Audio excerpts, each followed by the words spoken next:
स्वागत है आपका अपने चैनल शिव की शक्ति एंड ब्लॉग में। आज हम लोग इस वीडियो के माध्यम से वट सावित्री की व्रत कथा के बारे में जानेंगे। तो चलिए वीडियो की ओर चलते हैं। उससे पहले अगर आप चैनल पर नए हैं तो चैनल को जल्दी से सब्सक्राइब कर लीजिए। वीडियो अच्छी लगे तो उसे लाइक और शेयर भी कर दीजिए। वट सावित्री व्रत कथा। भद्र देश के एक राजा थे जिनका नाम अश्वपति था। भद्र देश के राजा अश्वपति के कोई संतान न थी। उन्होंने संतान की प्राप्ति के लिए मंत्रोच्चारण के साथ प्रतिदिन 1,00,000 आहुतियां दी। 18 वर्षों तक यह क्रम जारी रहा। इसके बाद सावित्री देवी ने प्रकट होकर वर दिया कि राजन, तुझे एक तेजस्वी कन्या पैदा होगी। सावित्री देवी की कृपा से जन्म लेने के कारण से कन्या का नाम सावित्री रखा गया।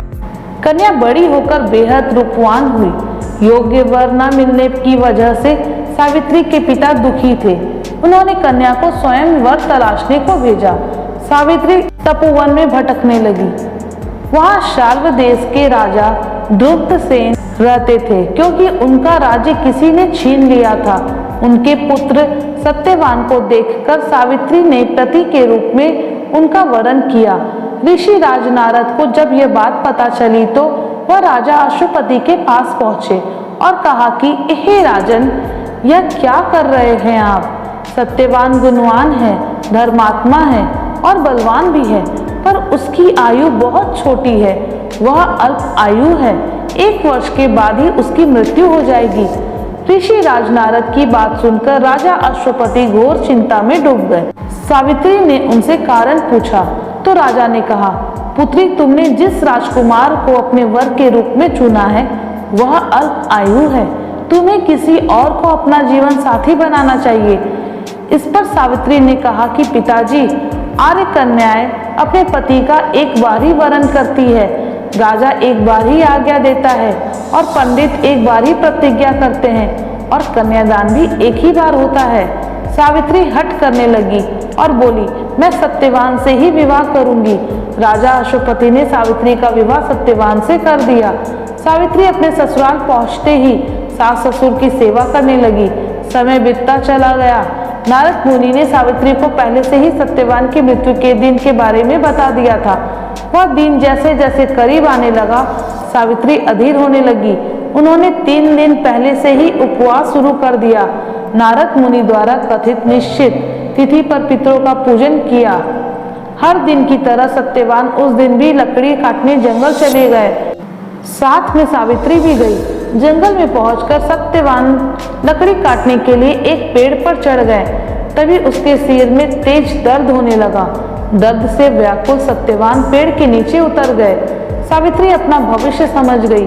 सत्यवान के सिर को गोद में रखकर सावित्री सत्यवान का सिर सहलाने लगी। तभी वहां यमराज आते दिखे। यमराज अपने साथ सत्यवान को ले जाने लगे।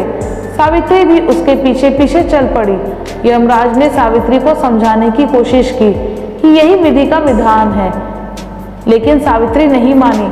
सावित्री की निष्ठा और पतिपरायणता को देखकर यमराज ने सावित्री से कहा कि हे देवी, तुम धन्य हो, तुम मुझसे कोई वरदान मांगो। सावित्री ने कहा कि मेरे सास ससुर वनवासी और अंधे हैं, उन्हें आप दिव्य ज्योति प्रदान करें। यमराज ने कहा, ऐसा ही होगा, जाओ अब लौट जाओ। लेकिन सावित्री अपने पति सत्यवान के पीछे पीछे चलती रही। यमराज ने कहा, देवी तुम वापस जाओ। सावित्री ने कहा, भगवान, मुझे अपने पति देव के पीछे पीछे चलने में कोई परेशानी नहीं है।